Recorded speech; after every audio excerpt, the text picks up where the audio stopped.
Welcome back. Well, for the markets, it's absolutely flat at this point in time. So let's get talking about some other companies. Now, this is a hospital company that we're talking to, Rainbow Children's Medicare, the hospital major, which basically focuses on pediatric and women's health, reported what was a mixed set of numbers. The revenue jumped by around 8% but the margins came in flat at 31%. It was maintained on a year-on-year basis. Occupancies dipped in the new hospitals, while the average revenue per occupied bed has risen on a consolidated basis. Ramesh Kancharla, who's the chairman and the MD of Rainbow Children's Medicare, joins in. Mr. Ramesh, thank you very much for joining in.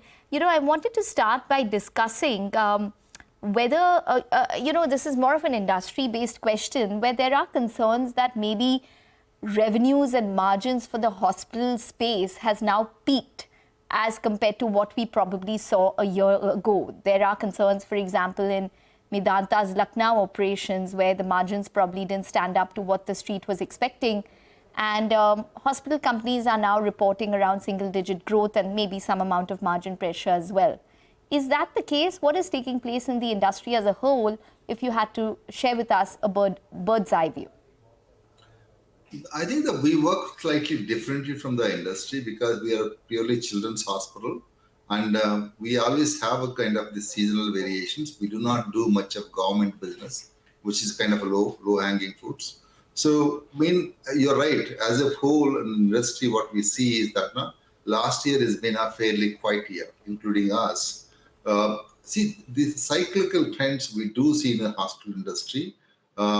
When you have kind of 3-4 years of run and you suddenly see the kind of a little bit of flattish line.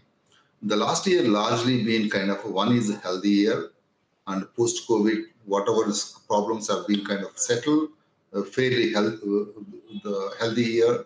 And when it comes to us, that last year has been, when we look at our the revenues, the quarter-on-quarter revenues, the Q2 and Q3 are usually the very strong quarters for us. They're usually kind of a 6% uptick in occupancies as well as revenues in Q2, Q3, which hasn't happened.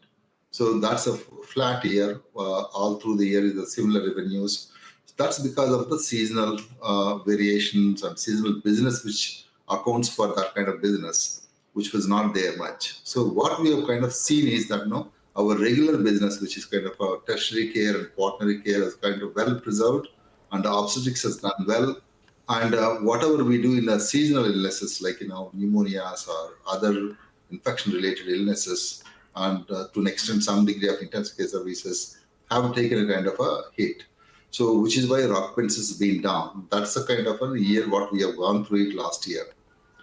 That's why the ARPP also, ARPOB also, you have seen little slightly higher.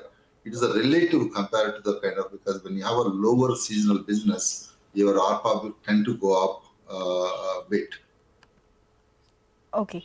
So I just wanted to, drill down further on the occupancies in the new hospitals. I think you have around 567 beds which are operational there.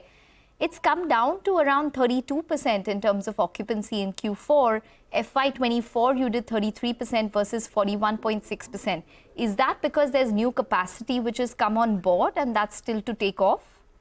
Yeah, we have added about 3 hospitals and an additional block. All of them have come in the Q4. Almost 280 beds have come in the last quarter. So that has kind of depressed significantly of the occupancy of new hospitals. So they all come in the kind of February, January to March. So these new capacities which you have coming on board going forward, which have already come on board, what is the occupancy and the ARPOB that we can expect on both of them, on the new capacities which have come on board? And hence, net, what would the consolidated metrics be for the new hospitals going into FY25? I think they're fairly, it's quite early kind of to assume the kind of ARPOBs of these new hospitals, because one is they're all the spokes, Hyderabad, Bangalore and Chennai, the spoke hospitals. Normally we expect about a break-even to take place in about 12 to 15 months time. This is what our track record shows. So I would expect that to happen. In terms of about occupancies, about 35 to 40% occupancy, we should kind of solve all the problems in terms of break even of this hospital and also look fairly healthy towards the end of the year. All right. Let's talk a little about the addition of rooms. You had guided for during the IPO. I remember that you would go to 1,000 beds. You've done about 435 of that. By when do you hit the 1,000-bed target? What's the update on Gurgaon and Coimbatore project? Yeah. So Mangalam, Gurgaon is taking a little longer time to get our approval, the conveyancing, all those things from the government. So which we have got it now, and we're going to register it in a couple of weeks' time, and probably the groundbreaking happens in 3 to 4 months' time. So we expect it kind of 1,000 beds to come in by 2027. All right, and the cash that you have on your books closer to 500 crores, is that correct? 500 plus crores on cash in the books. So we wouldn't probably need any further inflow of cash. Balance sheets are fairly strong enough to support all our expansions. How do you split it between capex and acquisitions? Absolutely. How? As in, just trying to figure out how much is. The capex is kind of regular capex is not going to be kind of probably a next 3-4 years horizon is going to be a less than 200 crores, and annually we generate about 200 crores add to the balance sheet. So put together, I think with the existing cash on the balance sheet, we will have probably 1,000 crores for the maintenance capex as well as the new capex. Okay. I just wanted to touch base on your IVF hospitals. You've launched it now in 11 hospitals. No, you've launched it additionally in 8 hospitals. Now you have operating IVF in 11 hospitals. How is that doing? How much is it generating in terms of revenue and business for you? Can you share some numbers, and how much do you expect it to probably grow and be a percentage of sales? Okay. So we had till only 3 IVF centers in our existing hospitals now. All these the 7-8 IVF facilities we added within the existing facilities in the last 3-4 months' time. They were quite expecting that we would probably do about 1,800 to 2,000 cycles by end of the year. This is what forecast. We'll have to see how we could kind of achieve it.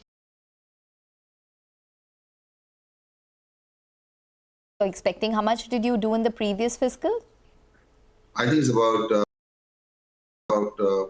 500 cycles, which was the kind of run rate earlier. Okay, so you're expecting a significant up move there, and margins.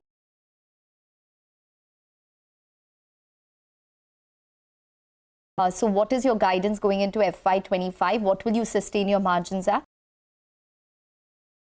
We kind of we expect about 15 to 18% growth of current year, because whatever the capacity additions we have done it, we don't have much of a kind of a capacity addition coming in the next 3 quarters. So we have worked towards we will work towards kind of building the business this year. Probably 15 to 18% of the growth what I would expect it this year, with the new addition of beds and also existing growing hospitals.